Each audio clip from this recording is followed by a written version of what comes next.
Hi everyone, today we're going to talk about different time management techniques that I think you should be using to be as productive as possible.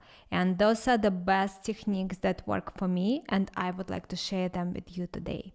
So I have 21 ideas I wanted to share with you today. So let me dive in right away. So number one is understanding your 3-4 key priorities for the year. And here I'm talking about big moonshot goals. So what I do is I come up with what are the 3-4 most important things that I want to focus on. And those are things that I think about when I go to sleep, I think when I wake up, I think throughout the day. Those are 4 priorities for the year, and I have to hit them and I have to get them done. So when you have those, and don't aim low, aim high. When you have those, you will know what you need to do because you will have the long-term goal that you have. Well, not really long-term, 12 months. But when you have those 3-4 priorities, you will then be able to allocate time each day to actually get things moving towards each of those goals. Number 2 is to have a critical path for each of those 3 or 4 major goals. So when we talk about critical path, we're talking about specific steps that you need to make to achieve that particular goal. And each of those steps cannot be skipped. If it can be skipped, it's not on your critical path.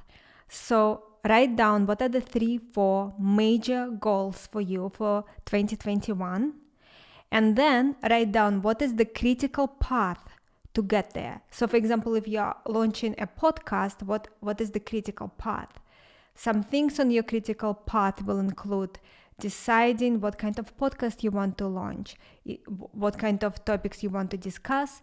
Are you going to be one person talking to a microphone, or are you going to interviewing people? The second thing you need to decide is what equipment you need. You need to get the equipment. You need to decide what platform you're going to use to publish your podcasts. You need to decide how long your podcast will be, and so on. And if you're particularly interested in podcasting, I actually have a video that I will link to that will help you set up your podcast, and I have another video on equipment, actually this very equipment I'm using right now, on equipment you can use for your podcast. But let's go back to our goals. Number 3 is understanding that time is your most valuable and scarce resource. So make sure that you understand the value of your hour, you understand the value of every 15 minutes of your time. One of the ways that can help you think about it that way is assign a monetary value to your time. And don't assign value that you currently make per hour. Think about long-term value of each hour. So let's say you can do something with an hour that can generate income for a long time. What that income can be. So for example, maybe you are writing a blog, and what kind of revenue can that blog generate within 10-20 years from now? So assign a value to an hour of your time. Maybe it is $500, maybe it is $2,000, maybe it is $10,000, maybe it is $100,000. But think about what makes sense for you, and also don't aim low, go on the higher side of it. Think about kind of not just how much you can make with an hour of your time right now, but how much you can make now that will be generating money going forward, and then put that money together and think about how much an hour of your time is worth. Number 4 is Pareto rule, which is more commonly known as 80-20 rule. And it is crucially important, so effective, definitely recommend for you to use it. So what you want to do is you want to think about what activities you can do that will generate 80% of results towards your 3 or 4 key goals. And you want to focus on doing those activities in a particular day. So as you are planning your day, as you are planning your week, think about what are the top things you need to do on your critical path that will generate 80% of the results. Now, as you're going through things on the critical path, think about how long a particular task will take.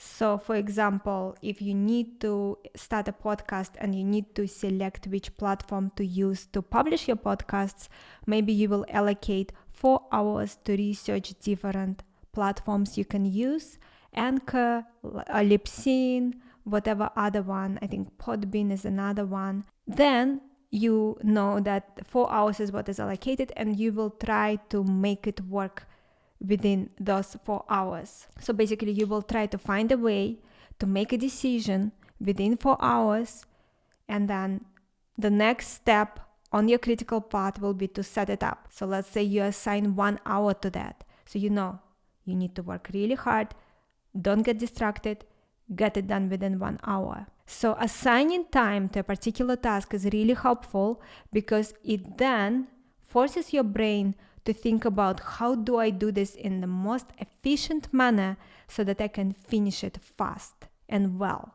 If you give yourself any amount of time, you can spend entire day researching which platform to use, and you may not even make a decision that day. The next one is not to do what you want, but to do what you have to do. And you will notice that as you start doing it, it actually gets easier and easier to continue. The next one is using your calendar. So calendar is very helpful. I'm using Google Calendar and I'm using it for reminders. So for example, when I need to follow up on something 1 month from now, I will make a note. I will put it in red or in some bright colors so I can see it. And 1 month from now, when I look at my week, I can see that there is something I need to do, and I will check it out and I will do it. Once I do it, I delete it from my calendar so that I know it's done. Calendar is also great to block time to work on particular things. So what I would recommend is, I don't know what you are dealing with on a daily basis. Maybe you only have about 2-3 hours a day that you can allocate towards achieving your 3-4 top goals for 2021. So what I would do is decide how many hours a day you can allocate. What is reasonable, what is possible. Maybe you have a full-time job. Maybe you have 3 kids you have to take care of. I'm not sure what your situation is, but there should be some time you can allocate towards your key moonshot goals. So once you find out how much time you can allocate, work very hard to allocate that time every day. Just know that that's what I have to do. I have to allocate 3 or 4 hours, for example, if that is what you can allocate, towards my goals. And that is my situation because I have so much other work that I need to do that usually I can maximum allocate 3 or 4 hours a day towards those 3-4 key things that I need to accomplish in a year. But it is really helpful to know that no excuses. I have to allocate those 3-4 hours towards my goals. Because if you don't decide that for yourself, then there will always be a lot of important, urgent things that you need to do, and you will think, I will just work on it tomorrow. I will just work on it in 3 days. No, you know what is important. You know what your goals are. So you work on other things, but you know that you have to allocate 3 or 4 hours towards your key goals that you identified for yourself. Now, another very important tip that I think you should follow is once you decide to work on something, just focus on that. Don't get distracted. If you come up with some idea, something you need to do, just write it down, but don't do it right away. Focus on the task you decided to do. Just get it done. It is very helpful. If you start switching from task to task, you're losing a lot of time.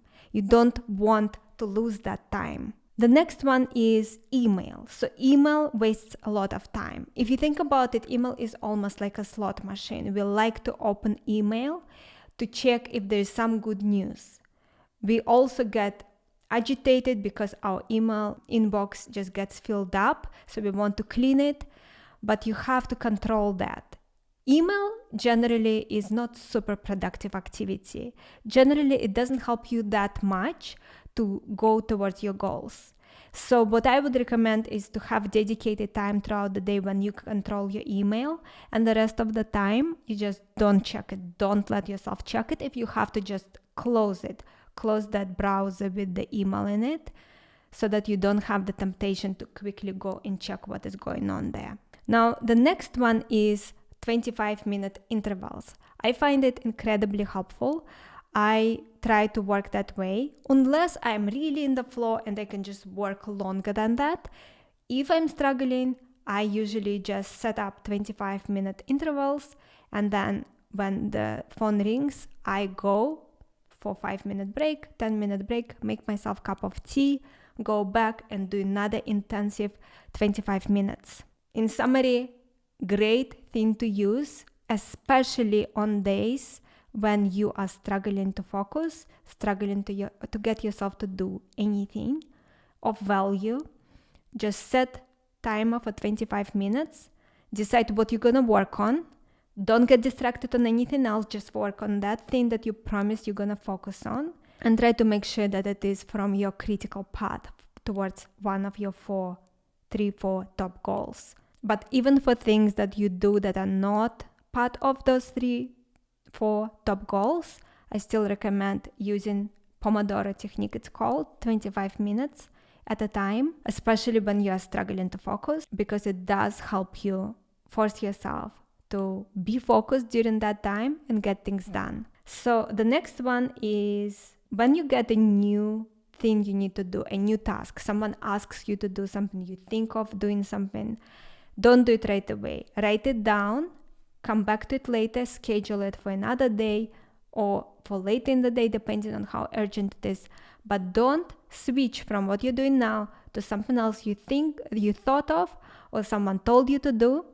Unless it is urgent, you're just gonna lose time and energy. Keep going with whatever task at hand. Finish that. The next one is crucial. Your first 2 hours of the day are golden hours. This is the time that you are the most productive.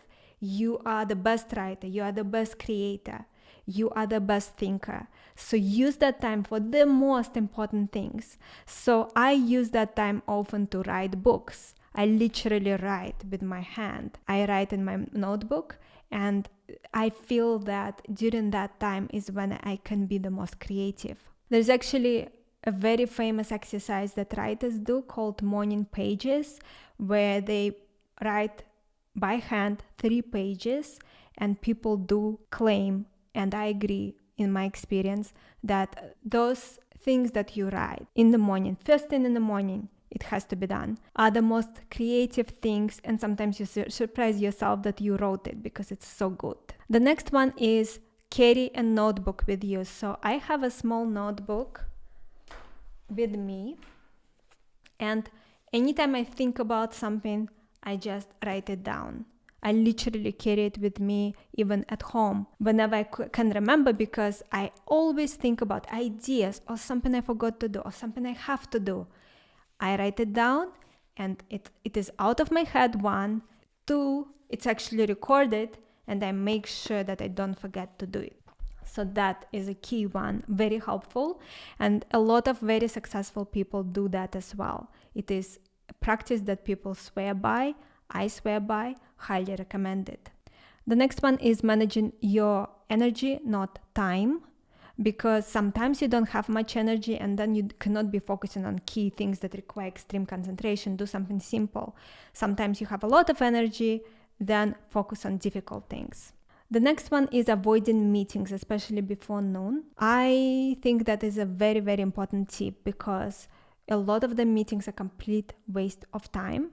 So when people ask you for a meeting, ask them to write you an email explaining to you what is it that they want to discuss, and then you can decide if it is something that is worth your time or if it is something that can be handled over email. But at the same time, there are certain meetings like masterminds, when you are working with someone who are working towards a similar goal as you, and you are together coming with solutions how to solve particular problems. Those are golden, incredibly valuable, highly recommend. So there are certain meetings that are incredibly valuable, and there are a lot of meetings that are a waste of time. for the most part, and those meetings should be replaced with email or some kind of other communication, generally email, to sort out whatever needed to be sorted out. Now, when you have a meeting, I highly recommend to have an objective for any of your meetings, even for your personal things. When you have a meeting with your friend, for example, have an objective, what you want it to be, so that your brain can focus on setting up an environment, focusing on the right things to discuss and so on, to make it effective, or in personal situations enjoyable, making sure that you are building the relationship. It is highly recommended to have an objective. I find it that when you have a meeting without an objective and you just planning to just maybe talk about update in general, it is kind of all over the place. But when you have specific objectives in mind, what you need to accomplish in that meeting, your mind becomes very focused and you become much more productive. The next one is saying no to things that do not support your goal. A lot of people will be asking you for favors, that they will ask you to participate in some conferences, to do this and that, but if it doesn't help you to achieve your goals, you have to learn to say no, because every time you say yes to someone else, you say no to yourself and your own goals. I also highly recommend to focus on your strengths and passions, because if you focus on your strengths and passions in your work becomes play, your work becomes much better, and generally just a better way to live and to create, and you will create much better output. Team days also help. So many people have team days in terms of, for example, today I'm just focusing on writing, tomorrow I'm just focusing on admin. And sometimes you can have a free day when you just do nothing. You resting, you go into a coffee shop and read a lot of books. And another day you can just be focused on producing podcasts, editing podcasts, publishing podcasts. This is your podcast day. So I personally cannot use that because I have so many things going on. I literally, at this point in time, cannot have a team for a day because I have so many other things that need to be done. But you may be in a different situation, and if your situation allows, I recommend to check it out, because the benefit of it is that when you group tasks that are similar together, you will save a lot of time on switching cost. In terms of jumping from one thing to another. When you do something, you learn to do it faster, and some of it you forget, even if the break between it is just 1 week. So if you do everything over the same day, you will get faster and faster and faster as you're going through the same task, because you're just learning to do it better and faster and more efficiently.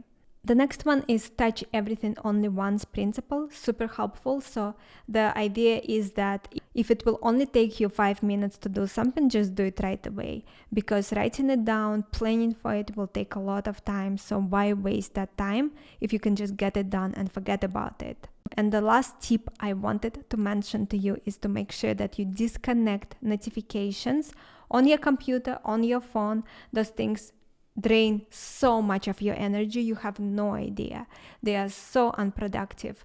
Generally, they just will drain you throughout the entire day, and you will be much more tired at the end of the day, and you will get a lot less done. Every time you need to switch from one thing to another, there is a cost attached to it, and why would you pay that cost if you don't have to? If you found this video helpful, make sure you subscribe. My goal is to accomplish, well, at this point, I would like to accomplish probably 300 subscribers by the end of this month, by the end of 2020, because it actually took a lot longer to grow subscription base than I initially thought it will take, because YouTube now is so oversaturated. But I'm committed to continue producing quality, helpful content for you guys, and hope that our group will grow. And the bigger the group, the more motivation for me to create more videos for you guys. So if you found it helpful, please subscribe. It does mean a lot to me. And let me know in the comments what kind of videos you will find the most helpful. Stay focused, stay productive, do good things for the world. And I'm looking forward to see you next time.